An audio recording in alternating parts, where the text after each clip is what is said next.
Hello বন্ধুরা, তোমরা কি জানো যে গাছপালার বীজ কিভাবে ছড়িয়ে পড়ে? যদিও গাছপালাগুলিও জীবন্ত, কিন্তু জীবজন্তুর মতো এইগুলো চতুর্দিকে ঘুরে বেড়াতে পারে না, একই জায়গায় স্থির হয়ে থাকে। ইহা কৌতূহলের সঙ্গে লক্ষ্য করার বিষয় যে একই জায়গায় স্থিরভাবে দণ্ডায়মান গাছগুলি তাদের বীজগুলো ছড়িয়ে দেওয়ার জন্য বিশেষ পদ্ধতির উদ্ভাবন করেছে। এই পদ্ধতিকে বলা হয় বীজ ছড়ানো। গাছপালার বীজসমূহ কিভাবে ছড়িয়ে পড়ে তা কি তোমরা বলতে পারো? আজকে এ বিষয়েই আমি তোমাদের সাথে আলোচনা করব। বীজসমূহ ছড়িয়ে দেওয়ার মূলত চারটি বাহক আছে: স্বয়ং গাছপালাগুলি, বাতাস, জল এবং জীবজন্তু। ফাটিয়ে যাওয়া বা বিস্ফোরণের ফলে ছড়ানোর ক্ষেত্রে খোসাশুদ্ধ বীজ বিস্ফোরিত হয় এবং বীজগুলিকে আকাশে ছড়িয়ে দেয়।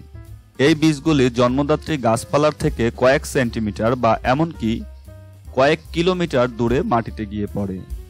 বীজের ওজন এবং কত জোরে উহা বিক্ষিপ্ত হয় তার উপর এই দূরত্ব নির্ভর করে। এইভাবে যে সমস্ত গাছপালা বীজ ছড়িয়ে দেয় তাদের মধ্যে কড়াইশুঁটি পরিবারভুক্ত, সরিষা পরিবারভুক্ত এবং বালসাম পরিবারভুক্ত গাছপালা। বীজকে ছড়িয়ে দেওয়ার কাজে বাতাসও একটি কার্যকরী কর্মসাধক। বাতাসের সঙ্গে কম ওজনের বীজগুলি এক জায়গা থেকে অন্য জায়গায় উড়ে যায়। অনেক ঘাসের বীজকে 1000 মিটারেরও বেশি উচ্চে দেখা গেছে।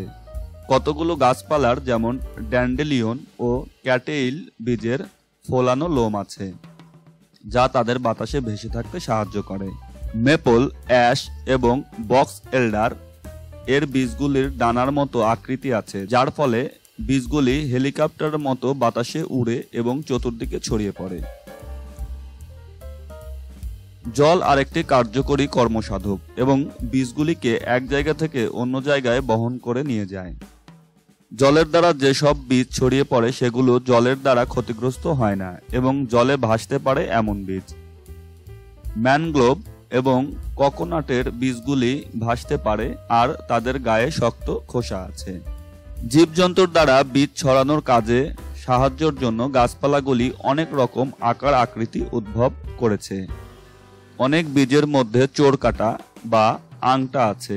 কাপড় চোপড় বা জীবজন্তুর লোমের মধ্যে বা লেজের মধ্যে আটকে যায়।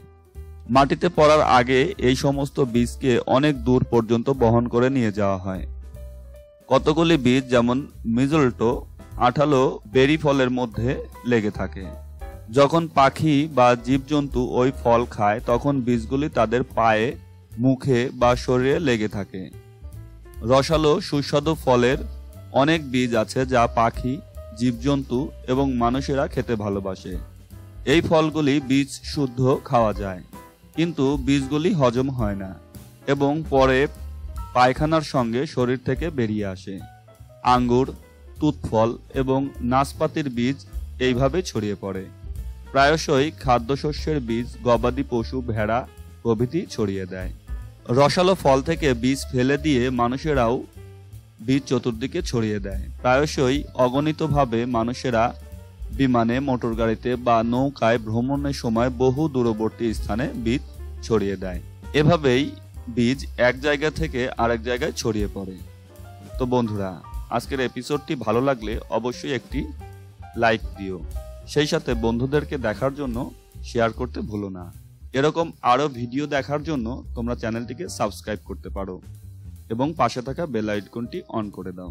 তো এই ছিল আজকের মতো। ধন্যবাদ সবাইকে।